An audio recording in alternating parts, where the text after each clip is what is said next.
You're listening to Collected, Stories from the Australian War Memorial. I'm Louise Maher.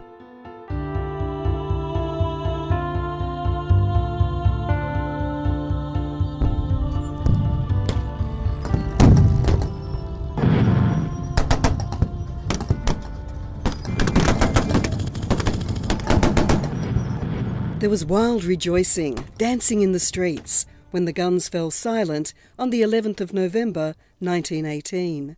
But it was months before the war was officially over. It couldn't end without a treaty. It's actually a rather plain-looking object. I was expecting something a little bit more ornate and a little bit more official-looking, given the significance of this treaty. I'm with Kerry Neale in the Special Exhibitions Gallery. Kerry is the memorial's assistant curator of military heraldry and technology, and we're looking at Australia's copy of the 1919 Treaty of Versailles. We're both a little surprised at how grey and unassuming this precious document appears. Really, it's a very simply bound volume that includes all of the clauses of the treaty and then the authenticated copies of the signatory pages with the seals for each of those delegates who signed the document. I suppose I was imagining one page with a whole lot of signatures, but there are many pages. Yes, it was a very involved document. Everybody wanted to include their 2 cents worth on exactly what the details of the treaty would involve. So it is quite a large volume, probably about an inch or so thick, so quite a lot of detail. The Treaty of Versailles was the most important of the agreements that ended the First World War. It also established the League of Nations, the forerunner to the United Nations. But the harsh sanctions placed by the Allies on the vanquished Germans arguably contributed to the rise of Hitler and the outbreak of the Second World War 20 years later. The treaty put Australia on the international stage, but it also cemented a racist immigration policy that persisted until the 1970s. So how was this treaty negotiated? So obviously we look at the 11th of November 1918 to really see the beginning of this document, which was the armistice, which ended the hostilities, the fighting of the First World War. But it wasn't until the 28th of June 1919 that we see a treaty being signed that actually ceased the war itself. And this was held in the Hall of Mirrors at the Palace of Versailles, just outside of Paris in France. So how many meetings, how much talk was there? How many disputes and arguments leading up to the day the treaty was signed? I'm sure there would have been many meetings that probably weren't even recorded that discussed all of these details. Each of those Allied countries who had been affected and impacted by the war felt that their voices needed to be heard, particularly looking at a country like Australia, which had really come into its own during the war. It was an opportunity for Australia to start putting itself on this international stage. And so all of the countries had come with their own particular agendas and desires to come out of this treaty. What was Australia's agenda? Well, Billy Hughes, the Prime Minister at the time, had 3 points that he was really pushing for Australia. The first was that Australia had paid a blood price that needed to be repaid by the German nation. So he actually wanted financial compensation for those who had died in war. His second point was that German New Guinea should actually become a part of Australia's territory, which was at the time quite an unusual concept for a Commonwealth nation to actually have control over another territory. And his third point came up when the Japanese delegates were pushing for a racial equality clause to be put into the treaty. Now, obviously, at the time, Australia had the White Australia policy on who was coming into the country, and Hughes was very concerned that a racial equality clause would actually impact the White Australia policy. Did he win on all 3 counts? He did. So Australia was paid reparations. They did take control over the mandate of New Guinea, and the racial equality clause wasn't included in the treaty. Now, I understand that Billy Hughes clashed a few times with Woodrow Wilson, the American president. What can you tell us about that? They were very different people, weren't they? They had very different personalities, and we do have accounts of quite a few of those personality clashes that you see when 2 very vocal and outspoken individuals come up against each other. So obviously, coming in as a young nation, Billy Hughes was sort of seen as not really having a place amongst these discussions for the treaty. And President Woodrow Wilson sort of said, well, you're only here representing a country of 5 million people. At which point Billy Hughes turns around and said, but I speak for 60,000 dead. How many do you speak for? Now that figure of 60,000, which is actually 62,000 Australian dead, was the highest per capita loss of any Allied country. So really, Hughes was putting Woodrow Wilson firmly in the picture of just what the war had cost Australia. And putting the American president in his place. Absolutely. He was also a bit of a pest during these discussions, really pushing for those 3 points that he wanted and making sure that his voice was heard.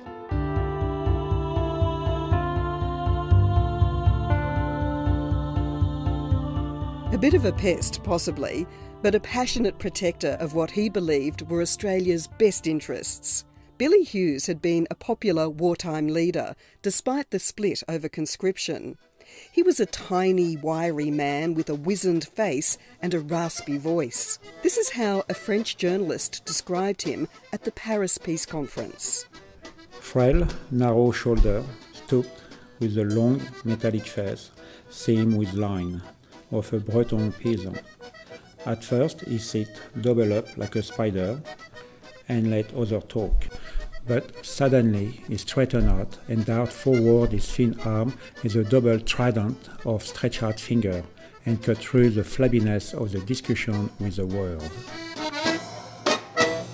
When the terms of the peace settlement were finally agreed, tens of thousands of people flocked to witness the historic signing of the treaty. So the Hall of Mirrors is really an incredibly beautiful and dignified space within the palace.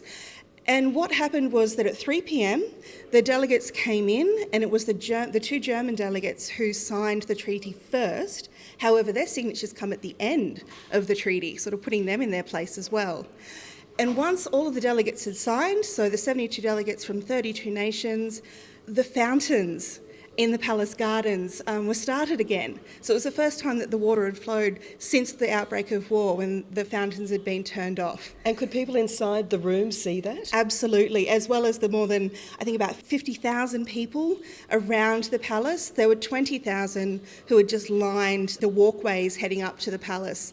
So it was really quite a celebratory and dignified ceremony. Because, of course, the Germans were really reluctant to sign, and there were even threats that the war could start again if they didn't put their signatures to that document and agree to those tough reparations, those tough conditions. And I think that's the reason why they had the German delegates sign first, so that before anything else happened, they knew that they had those signatures. Because obviously an armistice really is just that cessation of hostilities. So at any time, the war could have erupted into a hot war again. So getting those German signatures down actually meant that the treaty would be pushed through. What about the moment when Billy Hughes had to press a seal into the document? This is a bit of an interesting point. There is one story that, because Australia didn't have an official seal at the time, it was believed that Billy Hughes actually used an AIF tunic button as the Australian seal. That he took off the coat of someone who was there? Apparently. Now, it's not something that we have records about that really tell us that that is exactly what happened. It's also, when we look at the seal, there's the idea that it may be a naval button, which would make sense because Hughes was travelling with one of the high-ranking naval officers as well.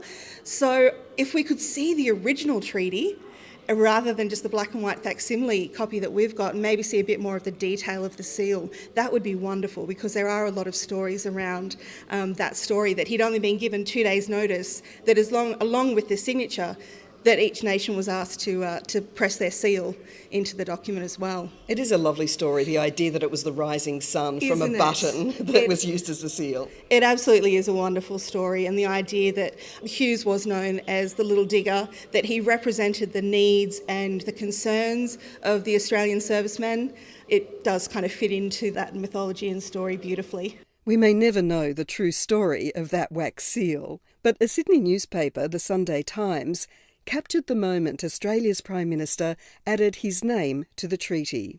Mr. Hughes is a small man, inconspicuous among that much upholstered throng. But as he comes up to sign, you see him. He will not be hurried. He makes sure that the pen is right. He takes care to ascertain just where he is to sign. He is not flurried, but he does not forget that he presents the civic, virile, and national power of a continent a little larger than the United States, a democracy as alert and stalwart as any in the world. After Mr. Hughes, Sir Joseph Cook. Seen so, you might imagine Sir Joseph a Flamand, or a Belgian, or a Dutchman named Van Gouge. That is because of the beard. And all the time, as these sign the treaty, life is urgent in the Hall of Mirrors. People are plainly under a great nervous and emotional strain. Nobody sits still. Somebody is always up and doing, buzzing about. There is no repose at all. Repose is for conventional occasions and dull moments. We can actually view the scene for ourselves, thanks to a large and very detailed painting that's in the Memorials collection. Let's go and have a look. I'm with Anthea Gunn, who's the Senior Curator of Art. Anthea, tell us where we are. So we're in one of the main art stores at the Australian War Memorial, and we're fortunate enough to be able to see things behind the scenes here, which is one of the great pleasures as a curator, is to be able to just rifle amongst the stores. So this painting has been on display, but it's not on display at the moment. No, it's not. As it's quite a large work, as you can see, it's about 150 centimetres high by about 2 metres wide. And our First World War galleries are quite chockers, you might say. So it's always a bit tricky to pick which artworks from our collection of 40,000 that you can put on display. And this one, sadly, is currently in storage. Describe it for us. So you'll see the Versailles Hall of Mirrors, and it's crowded full of men to the point where it extends into the distance and you just see little daubs of paint.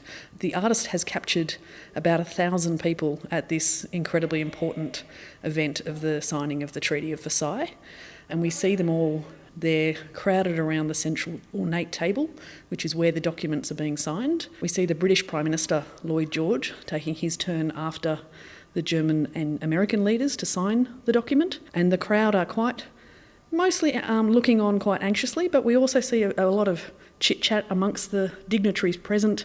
We see people looking towards us as the audience, which leads me to think that this painting was based on a photograph of the event, because it's the classic thing of people in a crowd looking at a camera.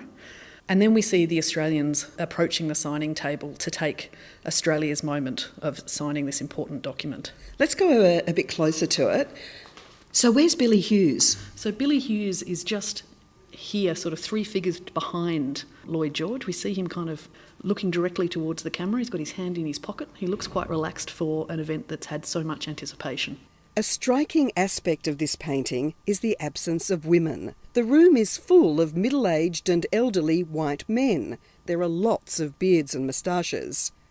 But then Anthea points out a lone female. There is one woman hiding amongst them, and we can just see her sort of in the kind of centre to the right of the painting, in the lower third. Oh, wearing the brown hat, yes. That's right, and that's Miss Allison from, I believe it's the British Foreign Office, and she was, I'm assuming just purely on her title, probably some sort of secretarial support, but I think that's the thing you really notice with this painting immediately, is that it's a big crowd of largely European descent men, and you could say that they're deciding the fate of the planet to some extent.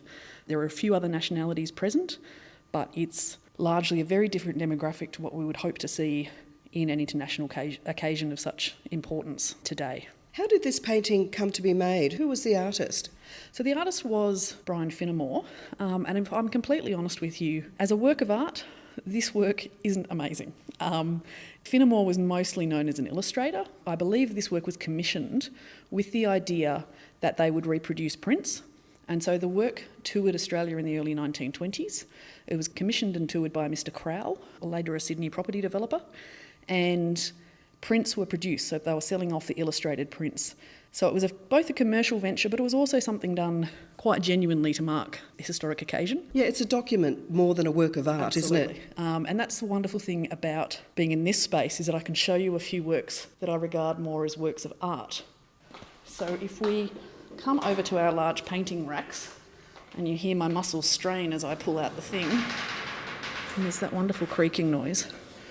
We're then exposing a lovely wall of George Lambert's official war art studies that he created in the Middle East during the First World War. And I think if you look from one to another of these works, you can just immediately see the difference in quality, the way that the colours are put together, the mixing of them, even the way the paint's lasted, because when we look closely at the Fenimore, we see the top layers of paint cracking, which to me, I think he didn't handle oil paint nearly as much as Lambert did. That's what Lambert did for his entire life.